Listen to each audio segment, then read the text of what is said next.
Fourth Dimension presents South India Content Summit 2024. தி லலித் அசோக் பெங்களூர்ல ஜனவரி 9ஆம் தேதி காலை 10 மணி முதல் மாலை 6 மணி வரை. அண்மை செய்தியாக பார்க்கிறோம். கோவையில் 100 விழுக்காடு அரசு பேருந்துகள் இயக்கப்பட்டு வருவதாக தெரிவிக்கப்பட்டிருக்கிறது. கூடுதல் விவரங்களோடு இணைந்திருக்கிறார் செய்தியாளர் பிரவீன். தொழிற்சங்கங்களை சேர்ந்த பணியாளர்களுக்கு பதிலாக மாற்று பணியாளர்களை பயன்படுத்துவதால பயணிகளுடைய பாதுகாப்பு கேள்விக்குறியாகி இருப்பதாக சொல்லப்பட்டிருக்கிறது. நன்கு பயிற்சி பெற்ற தொழிலாளர்களே இந்த பணியில் ஈடுபட்டிருக்கிறார்களா? என்ன விவரம்? அது குறித்தான விவரங்கள் என்ன?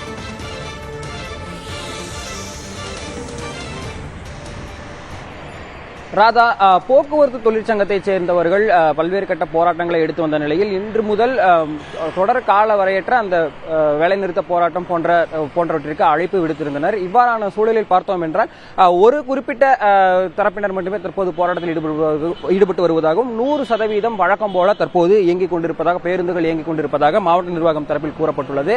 அது மட்டும் இல்லாமல் நாம் தற்போது நின்று கொண்டிருக்கக்கூடிய இந்த சுங்கம் பகுதியில் இரு தரப்பினரும், அதாவது ஆதரவான தரப்பினரும் ஒரு பகுதியில் இருக்கின்றனர்.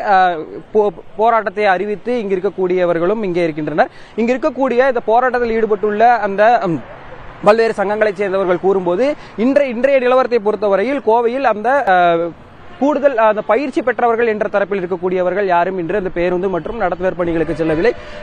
கூடுதலாக பார்த்தோம் என்றால் இந்த மதிய நேரத்தில் வர வேண்டியவர்களை காலை வேளையிலே வரவேற்று கூடுதல் சுமை கொடுத்து இன்று பணியில் ஈடுபடுத்தி இருக்கின்றனர். அதாவது மதியத்திற்கு மேல் அல்லது நாளை முதல் பார்த்தோம் என்றால் இது வேறு விதமான சிக்கலை ஏற்படுத்திவிடும் என்கின்ற ஒரு தகவலை அவர்கள் கூறியிருக்கிறார்கள்.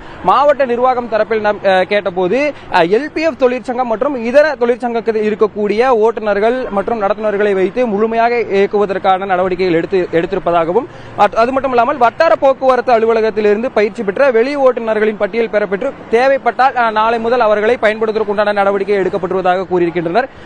ஓய்வு பெற்ற ராணுவ ஓட்டுநர்களை நாங்கள் இது போன்ற சிக்கல்களில் நாங்கள் பயன்படுத்திக் கொள்ளவும் நாங்கள் நடவடிக்கை எடுப்போம் என்கின்ற ஒரு தகவலை அவர்கள் கூறியிருக்கின்றனர்.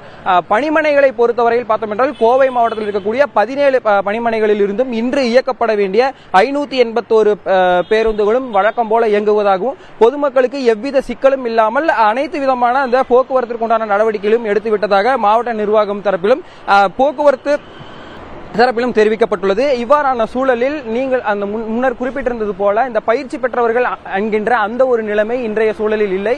நாளை ஏதேனும் சிக்கல் ஏற்பட்டால் மட்டுமே அந்த வட்டார போக்குவரத்து அலுவலகங்களில் பயிற்சி பெற்ற ஓட்டுநர் நடத்துனர்களை பயன்படுத்துவதாக மாவட்ட நிர்வாகம் தரப்பில் தெரிவிக்கப்பட்டிருக்கிறது. ராதா, கோவையில் தற்பொழுது வழக்கம் போல பேருந்து சேவைகள் இயக்கப்பட்டு வருவதாக தெரிவித்திருக்கிறீர்கள். கூடுதல் விவரங்களுக்கு நன்றி Praveen. Fourth Dimension presents South India Content Summit 2024. தி லலித் அசோக் பெங்களூர்ல ஜனவரி 9ஆம் தேதி காலை 10 மணி முதல் மாலை 6 மணி வரை.